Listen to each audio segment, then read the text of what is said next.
और वहीं उत्तर प्रदेश में व्यापारियों के यहां जीएसटी की छापेमारी को लेकर आप सांसद संजय सिंह का सदन में इस मुद्दे को उठाया, जिसे लेकर उन्होंने कहा कि उत्तर प्रदेश में व्यापारियों के साथ उत्पीड़न और जीएसटी के नाम पर व्यापारियों के यहां फर्जी छापे और धन उगाही की जा रही है।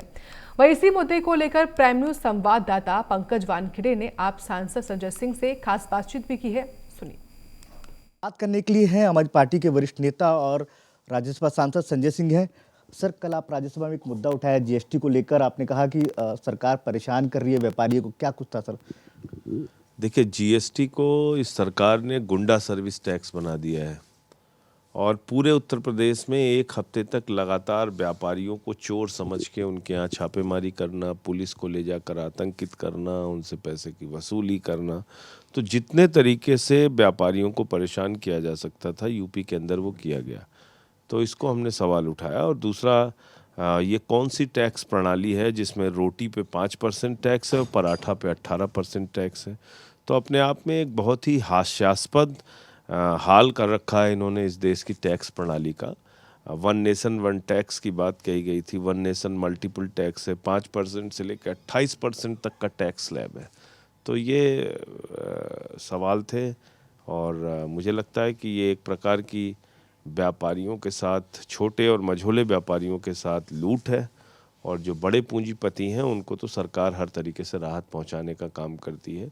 5 लाख करोड़ रुपए का कॉर्पोरेट टैक्स माफ़ किया है सरकार ने। तो ऐसे तमाम सवाल हैं जिस पे सरकार को कदम उठाना चाहिए। सर, वही नगर निकाय चुनाव को कहा जाए तो आम आदमी पार्टी भी तैयारी कर रही है, लेकिन सबसे अहम बात की जाए तो समाजवादी पार्टी भी कोशिश कर रही है कि छोटे गठों को साथ में लेकर चुनाव लड़ा जाए। तो क्या आम आदमी पार्टी आने वाले समय समाजवादी पार्टी से टच में जाएगी? क्योंकि ओपी राजभर तो अब ऐसा लग रहा है कि वो अब भारतीय जनता पार्टी के साथ नजर आएंगे।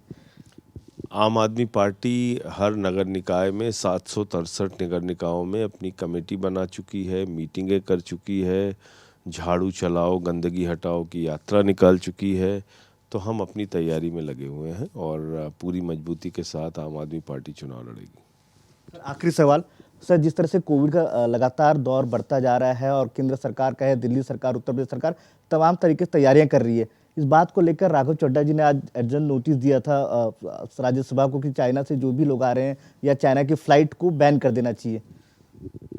तो हर देश अपनी सुरक्षा के बारे में देखता है। तो निश्चित रूप से मुझे लगता है कि इस समय जो भी विदेशों से आने वाली फ़्लाइट्स हैं वहाँ पर ये देखना होगा कि किस देश में कोरोना की महामारी है और भारत में उसका प्रभाव न पड़ने पाए, ख़ासतौर से दिल्ली में, क्योंकि यहाँ सबसे ज़्यादा इंटरनेशनल फ़्लाइट्स आती हैं। तो इसके तरफ सरकार को ध्यान देना चाहिए।